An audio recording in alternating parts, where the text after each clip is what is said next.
요한복음 12장 12절부터 19절까지 우리 한 목소리로 읽도록 하겠습니다. 시작.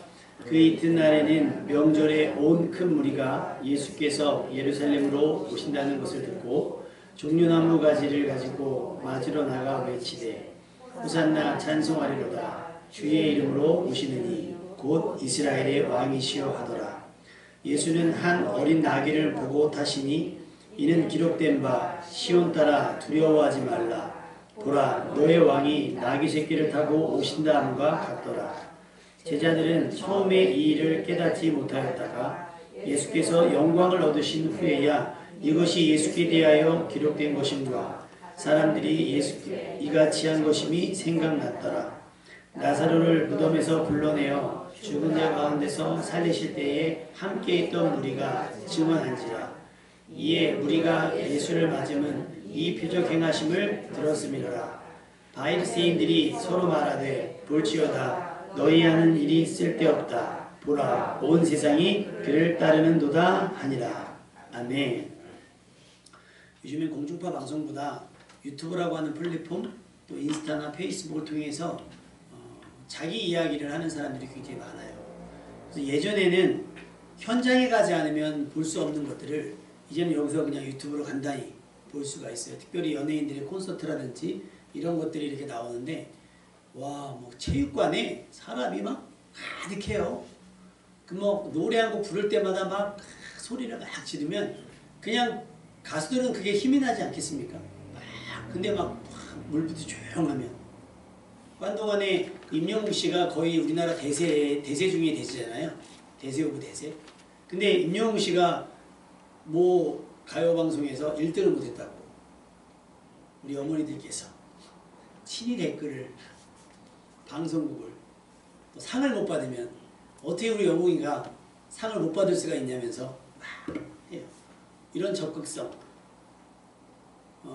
그 적극성이 선한 일의 적극성이 될 수 있기를 주님의 이름으로 축원합니다. 예배도 마찬가지인 거예요. 예배는 차려진 밥상에 숟가락 얹는 게 아니고요. 모두가 만드는 그러니까 예배 인도자잖아요. 인도자.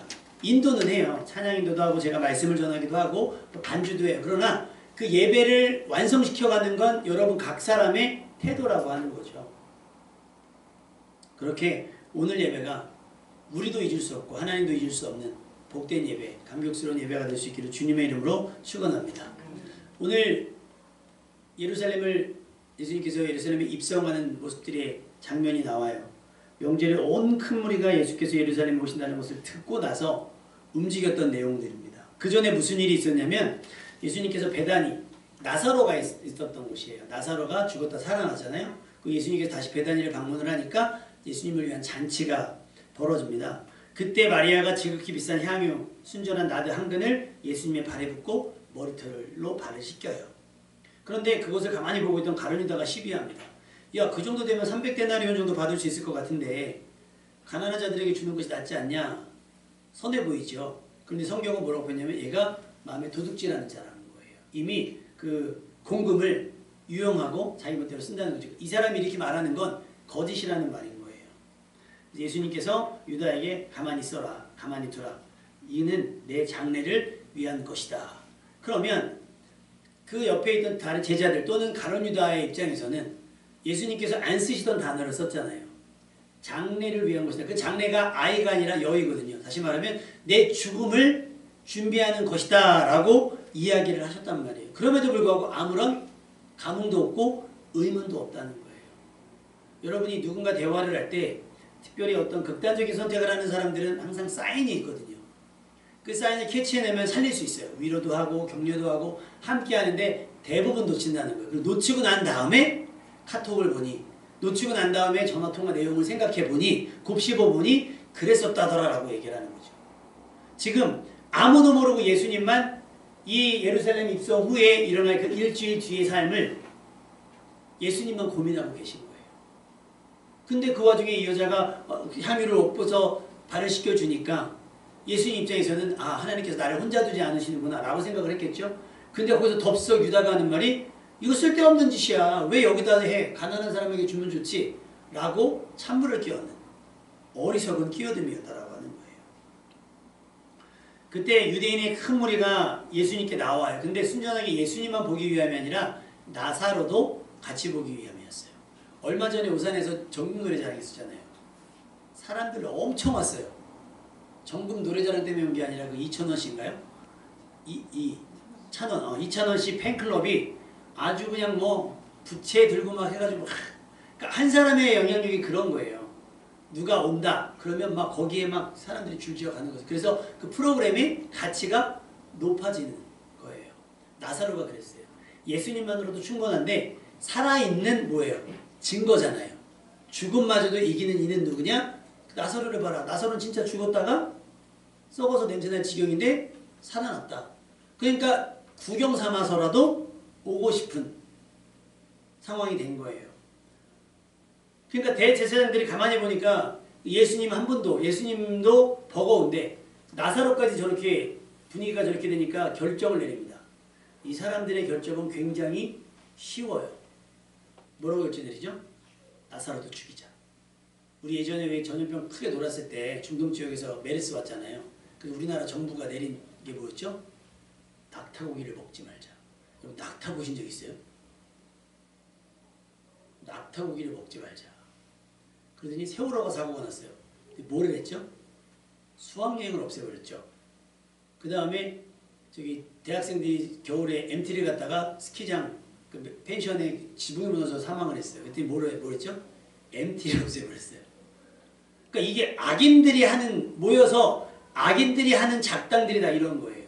물론 정치인들이 악인들은 아니라는 건데 정말 좀 진지한 고민을 하고 무엇이 백성들을 위한 것인지 혹은 무엇이 이 무질서를 바로잡을 수 있는 것인지를 생각을 해야 되는데 그게 아니라 눈에 거슬리는데 없애버려. 아 왜 수학여행 같은 거 만들어고 저런 사고가 나게 만들어. 이렇게 되니까 그런 결론이 나오는 거예요. 어렵습니다. 나사로까지 죽이려고 모의를 했어요. 이유는 나사로 때문에, 나사로가 죽었다 살아났기 때문이 아니라 그런 나사로 때문에 많은 유대인들이 예수님을 믿게 되었다라고 하는 거예요. 명절에 온 큰 무리가 예수님 오신다는 소식을 들었어요. 여러분 여기서 주목해야 될 것이 뭐냐면 그 12절에 보면 명절에 온 큰 무리가 예수께서 예루살렘으로 오신다는 것을 듣고 모이는 거거든요. 다시 말하면 예루살렘에 거주하는 예루살렘의 현지인들은 많이 없는 거예요. 다 명절을 지키러 온 이방인들, 나그네들이 그 얘기를 들은 거죠. 근데 예루살렘이 예수님 태어났을 때도 무슨 일이 있었죠? 소동했잖아요. 소동은 했는데 뭘 하지 않았어요? 찾으러 가지 않았어요. 이게 어떻게 보면 예배 현장에 있는 사람들과 예배를 사모하지만 예배 현장이 없는 사람들의 차이일 수도 있다는 거예요. 가끔 이제 필리핀에 계신 선교사님이 선교편지를 보내오면 막 아이들이 모여있고 어른들이 모여있고 물론 그 사람들도 필요 때문에 물건을 나눠주고 학용품을 나눠주고 의약품을 나눠주니까 모이기는 하지만 한 번 모이면 막 몇십 킬로씩을 걸어와서 예배를 드려요. 실제로. 근데 우리는 본교회가 멀면 집 앞에 교회 가면 되고요. 11시가 좀 힘들면 잠이 좀 있겠네. 9시에 가고요. 11시 늦었어. 2시에 가면 되지 뭐. 선택지가 널널하니까요. 예배를 그렇게 사모하지가 않아요. 그리고 언제 가도 나는 예배를 드릴 수 있을 거라고 생각을 하는 분들이 많이 있는 거예요. 여러분 오늘 드리는 주일 예배는 인생에 오늘 한 번밖에 없습니다. 아멘? 다음 기회가 있어요? 없어요? 없어요. 다음 기회가 없는 거예요. 그러니 예루살렘에 있던 사람들은 예수님이 오신데 예수님이 이 예루살렘에 입성하는 것이 마지막이라는 걸 지금 생각을 못할 거 아니에요. 그러니까 또 언제 오시겠지 라고 생각했는지도 모르겠어요. 그런데 중요한 것은 명절 지키러 왔던 사람들은 다시 고향으로 돌아가고 나면 언제 또 예수님을 만날지 모르는 거예요. 그러니까 모여든 시작한 거예요. 근데 그냥 온 것이 아니라 손에 종려나무까지 들었다는 거예요. 근데 뭐 어떤 분의 이야기 제가 그래서 그 성지순례 다녀오신 분들이거나 그 현지에 사시는 분들이 사진이랑 막 올린 걸 봤더니 예루살렘에는 종려나무가 많지가 않다는 거예요. 뭐 어디가 많을까? 여리고. 여리고가 그 종려나무까지를 어디서 볼 수 있냐면 종려나무가 심어진 곳을 가면 오아시스랍니다. 그럼 여리고가 뭐라는 거예요? 오아시스. 그러니까 거기서 지금 여리고에서 그 여리고를 지나서 오는 사람들이 예수님 온다는 소식을 들으니까 그냥 올 수가 없어서 챙겨받고 왔던 모양이에요. 물론 그렇다고 예루살렘에 뭐 하나도 없었겠습니까? 이제 어쨌든 막 가지를 꺾어 와서 밑에 깔기도 하고 손을 잡고 흔들기도 하고 심지어 제자들은 겉옷을 벗어서 깔기도 하고 하면서 예수님을 환영했죠. 이걸 상상하시면 좋을 것 같아요. 저희 아이들하고 배구 응원을 가면 피켓 같은 걸 만들어 가잖아요. 피켓 같은 걸 만들고 배구 선수 김연경 그 혹시 피켓 기억나는 게 있어요. 기독교는 성경, 불교는 불경, 배구는 김연경 뭐 이런 거. 막 아이디어가 샘솟는 막 이런 게 되게 많아요. 막 그런 걸 막 만들어서 막 흔들면 카메라가 찍어주기도 하고 막 이런단 말이에요. 그 선수를 응원하며. 그러니까 응원하는 사람도 신이 나고 응원을 받는 선수도 신이 나는 거겠죠. 그러니까 약간 그런 효과이지 않을까? 그런 분위기지 않았을까라는 생각이 들어요. 얼마나 열렬히 흔들었겠어요. 예전에 북한 이렇게 장면 나온 거 봤죠. 저희 대통령 넘어갔을 때 와, 마취라도 이렇게 못 맞지 않겠습니까? 톤도 똑같아요. 아 하면서 막 그 소울 같은 거 막 흔들잖아요. 그거는 다 연기이긴 하지만 이들은 진심이었습니다. 진심이었어요. 그렇게 예수님의 마지막 일주일이 요란 법석, 난리 법석으로 시작이 됩니다.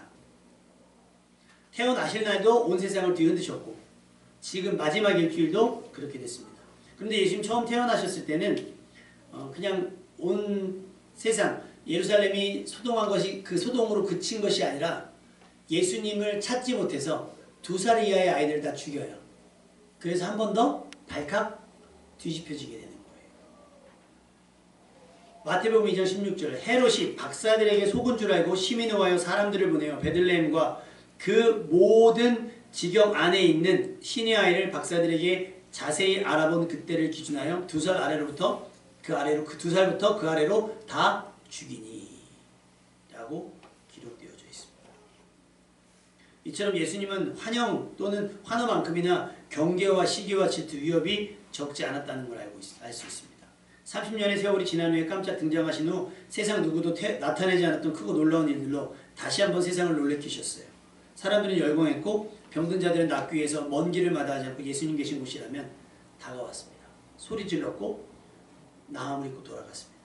예수님은 그런 이들을 불쌍히 여기셨어요. 그래서 고쳐주시기도 하시고 능력을 행하시기도 하셨어요. 그리고 가르쳐주시기도 하셨어요. 마태복음 14장 14절 예수께서 나오사 큰 무리를 보시고 불쌍히 여기사 그 중에 있는 병자를 고쳐주셨어요. 마가복음 6장 34절 예수께서 나오사 큰 무리를 보시고 목자 없는 양 같음으로 인하여 불쌍히 여기사 이에 여러 가지로 가르치시더라. 할렐루야. 하나님 예수님께서 이 땅에 오셔서 고치시고 가르치시고 복음을 전파하셨어요. 이것이 3대 사역입니다. 3년 동안 굵고 짧게 그렇게 사역을 하셨다라고 하는 거예요.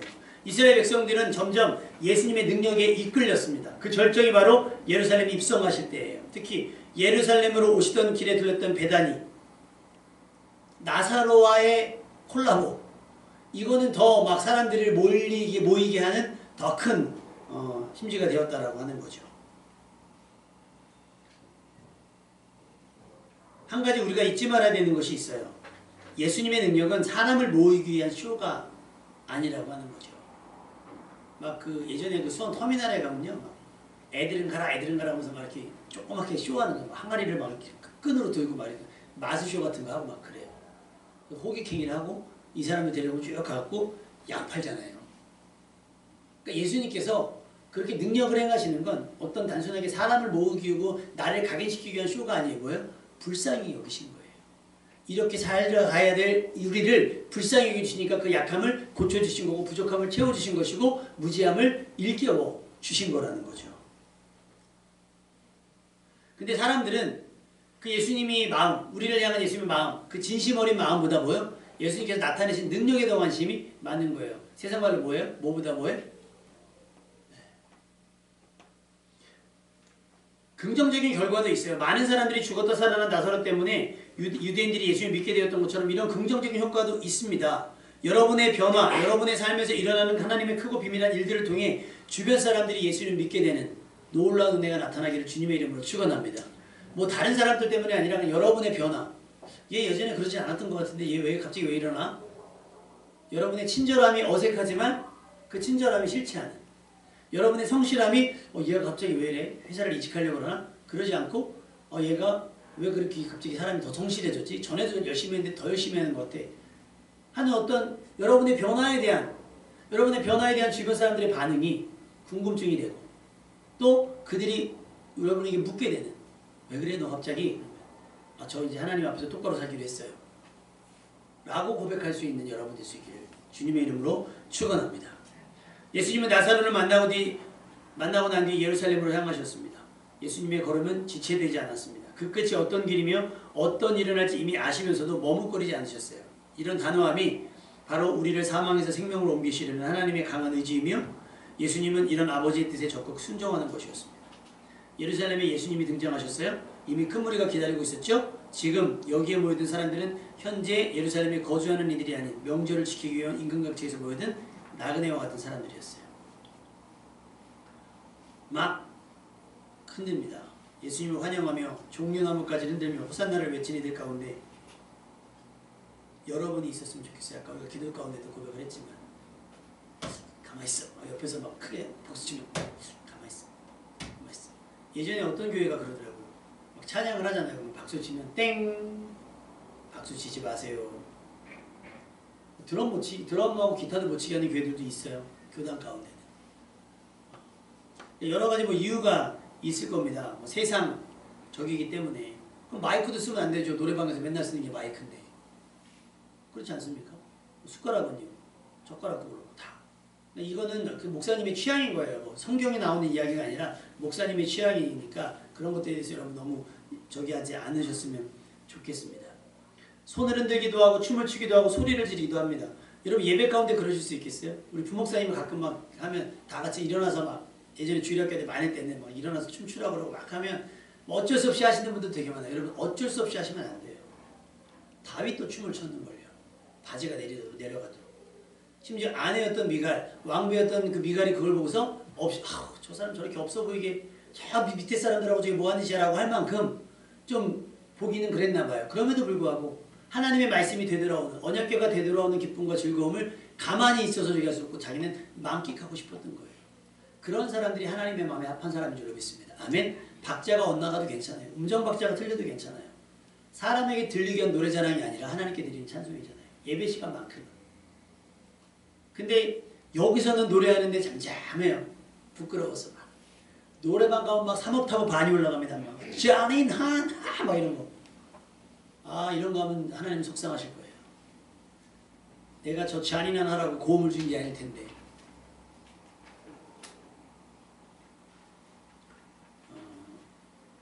예루살렘에 모여서 지금 막 종려나무까지 흔들며 호산나 이스라엘의 왕을 오시느니 막 외치는 사람들은 지금 그 다음에 뭔 일이 일어날지 몰라요. 당장 내 눈앞에 누가 있고 예수님이 계시고 예수님이 내 앞을 지나가고 예수님이 나하고 눈을 마주쳤으면 좋겠고 예수님께서 나에게 말씀하셨으면 좋겠고 기왕이면 예수님께서 나를 만져주셨으면 좋겠다라고 하는 바람과 기대가 섞여있기 때문에 이들 가운데 근심과 걱정이 없어요. 뭐만 있어요?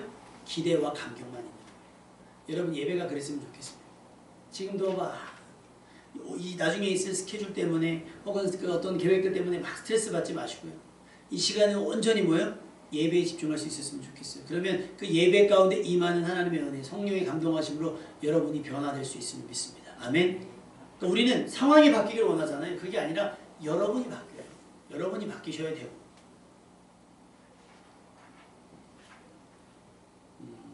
경건이라고 하는 것은요. 아무런 감정이 없는 그저 조용한 상태가 아니에요. 저는 분위기가 이렇게 너무 조용하잖아요. 그러면 어느 목사님이 그러더라고요. 여의도 순복음교회 출신 분이 가끔 오셔서 예배를 드리시나 봐요. 그분이 오면 막 자기가 힘이 난다는 거예요. 순복음교회 특징은요. 아멘을 굉장히 잘합니다. 박수 잘 치고 박수를 순복음교회는 막 이렇게 치거든요. 아멘 막 두 손 들고 하고 막 그래요. 그러니까 설교하고 그랬습니다. 아멘 막 이러니까 힘이 난다는 거예요. 근데 이분이 이제 본교회 가시니까 안 나오잖아요. 사모님한테 부탁했대요. 자기가 아멘 해주면 안 돼. 아무도 안 하니까 내가 지금 설교를 잘못하고 있나? 내 설교가 지루한가? 왜 이게 검증이 되잖아요. 예를 들면 그런 거예요. 찌개를 끓여놨는데 한 숟갈 다 먹고 아무 말도 안 하고 숟가락 탁 내려놓으면 끓인 사람 마음은 어떤 거예요? 싱거운가? 짠가? 맛이 없나? 이 사람이 밥 한 그릇 다 먹을 때까지 하면 스트레스 받을걸요? 제가 매주 주일날 그런 느낌을 받아요. 매 주일날마다 이번 주일 설교도 망쳤나? 이제 그만해야 되나? 이제 부목사님한테 바톤을 터치해야 되나? 더군다나 마스크까지 끼고 있으니까 대답을 하는 건지 마는 건지. 근데 또 어떤 설교학자는 그렇게 얘기해요. 아멘을 촉구하지 말라고 얘기를 해요. 근데 아멘을 촉구하는 건 다 딴 생각을 하는 것 같아요. 지금 보면. 그렇지 않습니까 지금? 아마 예루살렘에 모였던 사람들 가운데서도 억지로 끌려오고 따라온 사람, 야 오늘 아니면 못 봐 하고서 막 데리고 온 사람이 있을 거예요. 그러면 이 사람은 처음 왔으니까 모를 거 아닙니까? 호산나도 모르고 모르는 사람도 있었을 거예요. 그럼 막 뭐 하다 보면 예수님 저분이 예수님이구나 하고 지나가고 말 거예요. 여러분 배구 선수 중에 혹시 남자 문성민 선수라고 아세요? 문성민 선수. 우리나라 스포츠 선수 중에 저희가 볼 때는 저기 안정환 선수보다 훨씬 잘생겼어요. 축구 선수 안정환 선수도 잘생겼다 했잖아요. 근데 진짜로 딱 얼굴만 보면 얼굴이랑 몸매를 보면 일단 안정환 키가 안 되잖아요. 문성민 190인가 그런데 피부도 뽀얗고 정말 잘생긴 거예요. 우리 애들이 배구 경기를 갔다가 그 1일 코치를 문성민 선수가 온 거예요.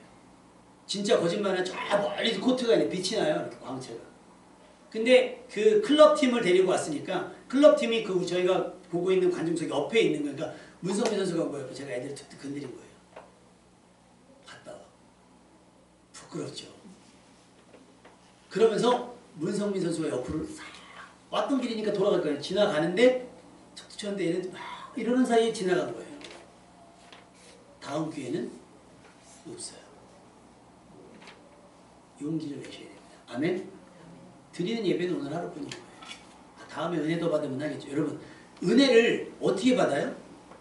손짓과 몸짓과 발짓과 아멘으로 받으신 줄 믿습니다. 아멘? 제가 그 예배 끝나고 축도할 때마다 깜짝깜짝 놀라는 건 축도하다가 축원합니다 딱 그러면 무슨 순간 찰나에 보면 다 나가셨나?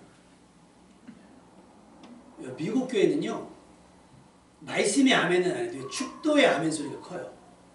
하나님께서 목사에게 준 권한이거든요. 여러분에서 복을 빌어줄 때 그러면 크게 아멘으로 받는 거예요. 근데 우리는 축원합니다 그러면 눈뜨기가 싫은 거예요. 아무도 없을 것 같아가지고. 이래서 돌아가면서 해야 돼요. 어디 장로님부터 시작해가지고 한 번씩 돌아가면서 앞에서 한번 해서 반응이 없어 봐야 아 목사님이 1년 52주 괴로우시겠구나 라는 생각을 할 거예요. 예수님께서 예루살렘 입성했을 때 아마 이런 분위기였다면 민망하셨을 거예요. 그래도 모래도 타고 오셨는데 어린 나귀를 타고 오셨는데 뭐야 저거 사람들이 이렇게 반응했다면 그냥 여러분 말도 아니고 나귀를 타봐요. 발이 땅에 달랑말랑 많아가지고 어린 나귀니까 얼마나 볼품이 없어요. 그러니까. 지난번에 얼마 전에 얼룩말 막 지나갔다면서요. 얼룩말이 막 우리나라 막 얼룩말도 지나가더니 그 다음날 뭐 뉴스 저기 고속도로에 송아지가 돌아다닌다고 그러고 우리나라 전국이 동물원이 되고 있어요. 멧돼지가 돌아다닌다고 그러고 예전에 어떤 연예인이 뭐 늦어가지고 코끼리 때문에 늦었다고 말같이 도는 소리 하고 있을 때 뉴스에 코끼리가 막 식당에 들어가가지고 신기하잖아요. 근데 누가 어린 나귀를 타고 뚜벅뚜벅 와요. 몇몇 사람들 둘러싸고 저건 뭐냐? 라고 했다면 민망했을 거예요. 근데 그게 기록된 말씀이기 때문에 예수님께서는 그것을 행하셨어야 됐고 다행히 사람들이 열광해서 예수님이 나귀를 탔는지 호랑이를 탔는지 곰을 탔는지 상관없어요. 예수. 감격이라고 하는 것은요 잠잠히 있을 수가 없는 감정인 거예요. 특히나 구원의 감격은 더욱 그렇습니다. 출애굽하여 홍해를 건넜던 이스라엘 백성이 그저 경건하게 아무 일 없었던 것처럼 자 홍해 건넜어요 앞으로 가실게요 이렇게 갔겠습니까? 아니죠. 우리가 오산천 지나가면서 와 하지 않아요. 그죠? 근데 오산천 요즘에 오산천 지나가면서는 와 해요. 왜요? 벚꽃이 예쁘게 쫙 폈으니까. 근데 예를 들면 나이아가라 폭포를 갔다던가 그 다음 미국이 어디예요? 막 이렇게 돌산 같은 거 많이 돼요. 그랜드 캐년? 이런 데 가면요 그냥 감탄이 나온대요. 우와. 감격은 그런 거예요. 나도 모르게 와 이게 아니라 나도 모르게 나오는 탄식과 같은 감탄이 그런 거예요. 예수님을 본 사람들이 그럴 것이고 아마 연예인들을 여러분이 봤다면 그런 반응들을 했을 거예요. 이야 잘생겼다 이쁘다 뭐 키 크다 몸매 좋다 노래 잘한다 막 하는 것처럼 지금 이스라엘 백성이 종려나무까지를 막 흔들고 하는 건 진심인 거죠. 예수님을 보고 싶었다라고 하는 갈망의 표출인 거예요. 그러니까 여러분이 예배를 드릴 때의 태도는 일주일 동안 여러분이 예배를 얼마나 사모했고 하나님의 임재와 말씀을 얼마나 사모했는지에 대한 태도의 반증인 거예요. 그렇죠? 네. 어우 커졌어요. 감사합니다. 네. 출애굽기 15장 19절 21절에 보면 홍해가 열렸어요. 그래서 이스라엘 백성이 맹땅으로 지나가는데 이스라엘 백성이 막 지나가니까 애굽 군대가 바로 앞게 추격을 해옵니다. 그때 이스라엘 백성이 마지막 싸움이 나가니까 바다가 덮여져서 죽어요. 애굽 군대가 전멸을 합니다. 그때 미리암이 나와서 소고를 치면서 하나님을 찬양하니까 성경에 보면 모든 여인들이 함께 나와서 춤을 추며 소고를 치며 하나님을 찬양을 했습니다. 찬양하지 않을 수 없는 거예요. 여러분의 예배 가운데 드리는 찬양과 여러분이 하는 기도가 하지 않을 수 없는 구원의 감격과 즐거움 때문일 수 있기를 주님의 이름으로 축원합니다. 아까 말씀드렸지만 다윗이 블레셋을 뺏겼던 언약궤를 다시 찾아왔을 때 춤추지 않을 수 없었던 거예요. 환호하지 않을 수 없고 뛰지 않을 수가 없는 거예요. 뭐 대학 합격 이런 거 나오면 우리 언니들은 어떻게 되는지 몰라요. 합격 딱 나왔을 때 어땠어요? 합격 잘했어. 이러고 끝나진 않았을 거예요. 만약에 근데 내가 원하는 학교, 근데 내가 기대했던 학교보다 더 좋은 학교가 그냥 넣었는데 됐어. 그럼 어떻게 되죠? 막 소리 지르고 그러잖아요. 뭐 그때 층간소음 이런 것도 없어요. 그냥 막 소리 지르고 그래요. 방방방 막 뛰고 막 그럽니다. 축구 선수들 봐요. 막 다 죽어가다가 골 있나 봐요. 우사인 보트보다 더 빠르잖아요. 이게 감격이고 즐거움이에요. 예루살렘에서 지금 종려나무까지 흔드는 사람들은 그런 거예요. 그런데 요 직전에 누가복음에 보면요. 누가복음에 보면 예수님께서 누가복음 19장에 감람산에서 내려오셨어요. 그래서 지도를 찾아봤더니 감람산에서 이렇게 내려오면 정면에 예루살렘이 싹 보인답니다. 그래서 그 누가복음 19장이 바로 예루살렘에 들어가시기 직전의 모습인데 뭐라고 기록되어 있냐면 가까이 오사 성을 보시고 우시며 그랬어요. 이르시되 너도 오늘 평화에 관한 일을 알았더라면 좋을 뻔하였거니와 지금 내 눈에 숨겨졌도다. 날이 이를지라 내 원수들이 토등을 쌓고 너를 둘러 사면으로 가두고 또 너와 및 그 가운데 있는 내 자식들을 땅에 메어치며 돌 하나의 돌 위도 남기지 아니하리니 이는 내가 보살핌을 받는 날을 알지 못함을 이남이라 하시니라. 예루살렘의 멸망에 대한 것들을 예언하신 거예요. 다시 말하면 예수님이 오셔서 막 열광하는 사람들은 예루살렘이 조만간 어떻게 될지 모르는 거예요. AD 70년. 그러니까 얼마 지나지 않죠. 예수님이 오셔서 AD가 시작이 됐으니까. 로마의 티토 장군의 이끄는 로마군에서 예루살렘이 포위당하고 공격을 당합니다. 그래서 완전히 예루살렘 성이 허물어져요. 그래서 역사적으로 증명이 되고 예수님께서 그 예루살렘 성을 보면서 하셨던 말씀이 이루어집니다. 근데 그거를 모르는 저 사람들은 예수님을 기뻐하며 즐거워하며 열광하고 있는 거예요. 예수님은 울고 들어가신 거예요. 예루살렘에. 우시며 들어가신 거예요. 그걸 알고. 또 그 예루살렘 입성 이후의 일들을 아시잖아요. 제자들이 나를 버리고 유다가 나를 배신할 것이며 내가 어떻게 죽게 될 것을 예수님은 아시기 때문에. 근데 그것을 하나 또 내색하지 않아요.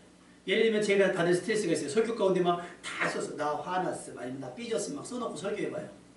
여러분하고 눈도 안 마주치고 막 설교해봐. 죄송합니다. 막 설교 가운데 막 짜증이 묻어나고 내가 막 나 지금 가면 막 이제 막 돈 갚아야 되고 예를 들면 돈 갚아야 되고 막 이제 안 좋은 일이 뒤에 있어요. 그럼 내색 안 하기가 쉽지 않잖아요. 감정이라고 하는 게. 설교 가운데 막 신경질이 막 묻어나는 거죠.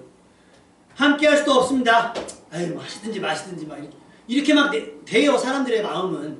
그럼 사람들이 물어보죠. 왜 그래? 무슨 일 있어? 막 예수님이 그랬다면 막 좋으니까 흔들지 마. 정신없어. 지금 니네 예루살렘이 어떻게 될지 알고 지금 흔들고 지금 네가 흔들고 자시고 할 시기가 아니야. 정신 안 차려? 이러고 예루살렘에 입성을 하셨다면 우린 고난주간을 고난주간으로 지키셔야 돼요. 근데 우리는 일주일의 고난주간을 어떻게 지킬 거냐면 우울함이나 죄책감 문제 지키진 않을 거예요. 경건함. 내 십자가는 무엇인지. 예수님께서 나를 따라오려거든 자기를 부인하고 자기 십자가를 지고 나를 따르라고 하셨거든요. 일주일 동안 여러분이 매일 될 수 있는 한, 될 수 있는 한 이러면 난 될 수 없었어. 우리 언니는 못 오는구나. 교회를 향해서 다니엘처럼 창문을 열고 고개를 내밀어서 교회 방향을 한 다음에 매일 하루에 한 번씩 기도하시는 거예요. 오전이고 저녁이고 교회 문은 항상 열려 있으니까요. 오셔서 커피도 한잔 드시고 가시고 5분이 됐든 10분이 됐든 기도하고 가시고 기도가 안 되시는 분 성경을 읽고 가시면서 이곳에서 예수님께서 예수님의 일주일을 묵상하면서 십자가가 아니면 안 되는 우리 인생. 그래서 십자가로 우리를 주일학교 때 그런 성경에서요. 예수님이 우리를 사랑하실 때 끝까지 사랑하셨어요. 무슨 방법으로? 십자가 외에는 답이 없어서. 왜 항암 치료하시는 분들은요. 방사능 치료가 힘들잖아요. 머리카락 다 빠지고 막 다 막 얼굴도 변형이 되고 막 그러는데 왜 그걸 받겠어요? 힘든데. 그것밖에 방법이 없어서. 우리의 삶이 아까 세상을 엉망진창으로 만들었던 우리의 삶이 답이 없으니까 답이 뭐밖에 없어요? 십자가밖에 답이 없는 거예요. 불쌍히 여기셔서 가르치기도 하셨고 고쳐주기도 하셨고 공급을 해주셨음에도 불구하고 해결이 되지 않는 거예요. 죄의 문제가. 그래서 선택하신 최후의 방법, 극단적인 방법이 뭐예요? 십자가였다는 거예요. 예수님은 그것을 감당하기 위해서 오신 거예요. 피하지 않고. 피할 수 있는 방법은 많았죠. 요나처럼 달아날 수도 있었을 거예요. 모세처럼 왜 내가 합니까? 다른 선지자들 많은데. 근데 예수님은 하나님의 본체시나 동등됨을 여기에 취하지 아니하시고 종의 형체를 가서 죽기까지 복종하셨어요. 왜? 우리를 사랑하셨기 때문입니다. 그 누가복음 19장에 예수님께서 이제 감람산에서 내려와서 예루살렘에 들어올 때 먼저 온 제자들의 무리라고 했어요. 제자들의 무리가 겉옷을 벗어서 막 예수님을 막 해요. 소리 지르고 막 찬양합니다. 그러니까 옆에 또 바리새파 사람들이 있는 거예요. 저거 보라고. 저 정신없는 것도 저거. 거룩하지 않고 저 경건을 저거 보라고. 이봐요 예수님. 쟤들 좀 조용히 시키시라고. 저게 뭡니까? 없어 보이게 한 거예요. 그러자 예수님께서 그들에게 하신 말씀을 뭐라고 얘기하냐면 내가 너희에게 말하노니 만일 이 사람들이 침묵하면 잠잠하면 돌들이 소리 지르리라. 지금 무슨 때라는 거예요? 열렬하게 주님을 환영하고 찬양할 때라고 하는 거예요. 나중에 이 찬양이 뭐로 바뀌죠? 예수님을 십자가에 못 박으라고 하는 저주로 바뀌어요. 이걸 흔들었던 사람들이 돌을 던지고 침을 뱉고 뺨을 때립니다. 온갖 저주의 말들이 쏟아내는 사람들로 역할이 바뀌어요. 안타까운 일이죠. 우리가 잠잠한다고 하나님께서 또 예수님께서 손해보실 것은 하나도 없으세요. 만약 우리가 아무 일도 아닌 것처럼 아무것도 하지 않는다면 아마도 돌들이라도 소리치게 될 겁니다. 우리가 찬양하지 않아도 아까 보셨죠? 외국인이 우리나라 말을 찬양하고요. 어린아이들이 해요. 뭐 전 세계 지금 예배 안 드리는 교회가 없어요. 다 예배 드리거든요. 시차가 있지만. 그러니 여러분이 그들 가운데 뒤처지지 말고 맨 공문이가 아니라 맨 앞까지 파고 들어가는 연예인들 보려고 그러면 어떡하죠? 막 하고 그 1번째 좋은 자리에 앉으려고 해가지고 누가 임영웅 씨한테 그랬대요. 주제도 모르고 임영웅 씨한테 그래요. 콘서트를 왜 체조 경기장에서 하냐는 거예요. 주제도 모르고. 잠실 주경기장에서 해야지. 인원이 제한되어 있으니까 티켓팅이 안 된다는 거예요. 어머니하고 할머니하고 보내드려야 되는데 인원수가 적으니까 인원수를 늘려달라고 얘기를 하는 거예요. 그래서 어떤 분은 티켓팅이 안 되니까 컴퓨터를 바꾸고 그것도 안 되는 사람은 돈을 2배, 3배, 4배 주고 안표를 사서까지도 가는 거예요. 일개 연예인을 보기 위해서 그런 시간과 에너지와 관심을 투자하는데 예수님을 뵙기 위해서 예배를 드리기 위해서 우리는 어떻게 해야 되겠냐는 거죠. 맨 앞에 가치를 두고 여러분이 하나님 앞에 예배드리는 여러분 되시길 주님의 이름으로 축원합니다. 우리가 잠잠하면 돌들이 막 여기 내가 춤을 추는 거예요. 그럼 하나님께 영광이 되고 의자가 춤을 출 거예요. 우리가 가만히 있으면. 미생물보다 우리가 나아야 되지 않겠습니까? 생명 있는 우리들이. 예수님께서는 우리를 멸망치 않고 영생을 얻게 하시려는 그 간절함의 첫 단추를 끼우신 거예요. 이제 우리도 여기 동참을 해야 되겠습니다. 그것이 진정한 임마누엘의 삶입니다. 이제 예수님께서 가시려는 길을 감히 우리가 대신 갈 수는 없고 함께 할 수도 없어요. 그건 예수님께서 단언하게 말씀하신 거예요.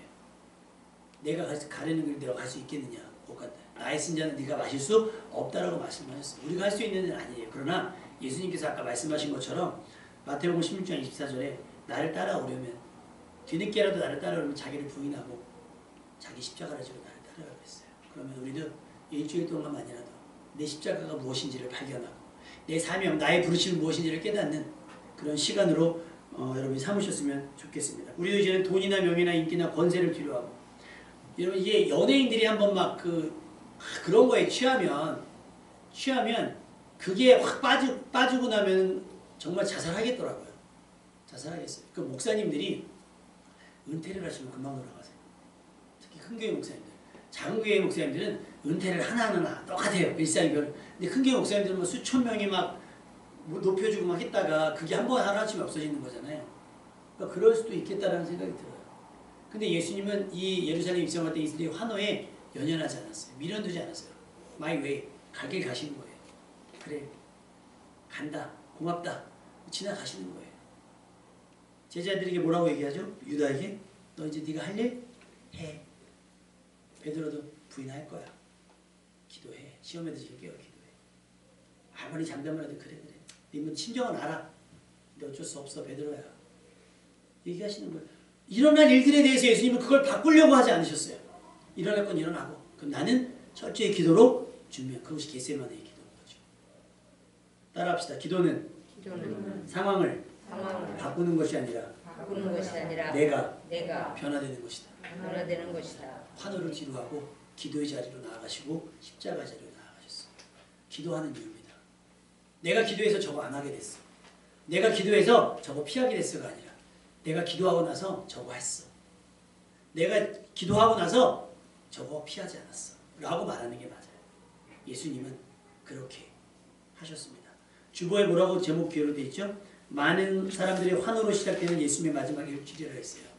환호가 침묵과 배신으로 바뀌었다가 저주로 바뀌고 그 다음에 신음으로 바뀌죠. 조롱으로 바뀌었다가 나중에는 다 침묵하게 돼요. 여러분의 삶 가운데 이런 예수님의 마지막 일주일이 여러분의 인생의 변화에 가장 극적인 시간이 될 수 있기를 주님의 이름으로 축원합니다. 아까 말씀드렸지만 고난주간 일주일 우울하거나 죄책감으로 보내시는 게 아니에요. 경건하게 말씀과 유흥과 오락은 조금 절제하시고 유튜브도 좀 이번 한 주간은 절제하시고 TV 드라마도 조금 아예 보지 말라는 게 아니에요. 또 이렇게 맥이 끊어지면 재미가 없으니까 또 보실 건 보셔요. 호산나 하시면서 보시면 돼요. 호산나 십자가를 등에 지고 하시면서 어쨌든 기도와 말씀 그 다음에 교회 방문하셔서 일요일에 꼭 기도하시면 바깥에 있거든요. 거기 시간이 아침 6시부터 밤 11시까지가 체크되어 있어요. 1시간 단위로. 그럼 오셨다 가신 시간이나 이름을 착 적어주시면 됩니다. 그리고 금요일 지나서 토요일은 가정기도예요.